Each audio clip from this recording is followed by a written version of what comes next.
Somebody once asked me, why do you do this? Good question. Good question. Is it for me or is it for him? Good question. Good question. So I sat down and I thought about it. I fought with it and I wrestled with it and I came to the conclusion that I am nothing. I sat humbled at the fact that I am nothing. Even more humbled at the fact that he is something. So why do I speak such things? Good question. Good question. You see, there's something more than bowing down to culture, walking robotically through our routines while the Lord says, wait, I want to mold her. I want to mold him. I want to mold them. I want to tell you a story about a particular morning where the words "take me back" swam throughout my head. I considered them lightly, but like a fool, avoided them instead. 8 months later, I was on my knees crying, saying, take me back to when I knew you. My faith is so dead, far from anything new. And when I pray, I feel as if my four walls can't even hear me. When I turn on my lights, dark is still the only thing I see. Where did you go? Or rather, where did I go? God, you've awoken me in my sleep, whispered my name, called me back home. So I sat in the eerie place where I once prayed, trying to soften my heart of stone, convicted by the very words I spoke, convicted by the fact that I can't do this on my own. I pleaded, God, are you with me? Are you here? Is this all just an imaginary battle? God, don't leave me in my doubt. Don't leave me in my struggle. And I hope it's not too much to ask, but would you take me back?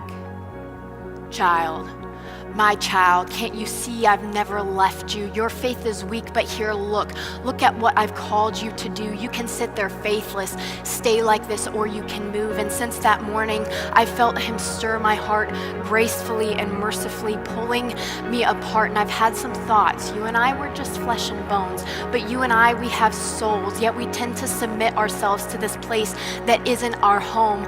Listen, just listen here for a minute. He desires for our lives to be full, but we are all too busy grasping these handfuls of material things that are worth nothing when you and I stand before our Creator someday. And I guarantee you our material things will not have a thing to say, nothing to say on behalf of me or on behalf of you. And I mean it when I say we can make our lives whatever we want them to, regardless of if it's living, we actually do. What is life if we walk through it faithless? Numb zombies in this world walking around faceless. And as harsh as these words may seem, you and I need to face this. The time I feel him most is the time that I am less. The times where I walk with an unwavering faith is actually the time that I feel at rest. Think with me for just a moment. I'm asking for just a moment of your time. Where are you? Where is your life? Because I know for the longest time, I called my existence mine. Are you clinging, grasping, worshiping and praising things that one day won't even be? And if there's one person in this place that's guilty of that one person is me. He does not ask for the perfect person. He calls us to walk faithfully, but we always have some excuse, some means of diversion. Have you ever just felt weak? It seems as if you can't travel any farther from you. What do we say? What do we do? We need to focus on him, follow him daily, faithfully. And as boring as some people claim the word to be, we need to read it religiously. Why do I have to do this? Good question.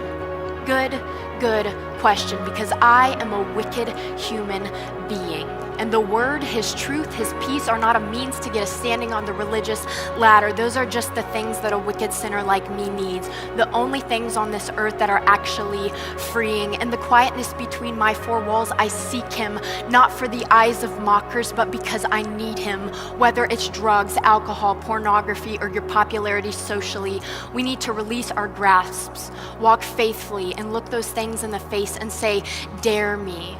So why do I do this? Good question. Good question. Life on earth is only a microscopic speck in eternity. So how can we have this faith if we can't surrender and walk faithfully? Because faith is more than being a victim to the world. It's being a victor in his word. And because faith is more than being blown by the wind, walking blindly through this life. Faith is saying, I'm blind to what you have coming next, but I trust in you alone. Because this life I have, it was never mine. Sincerely, a sinner.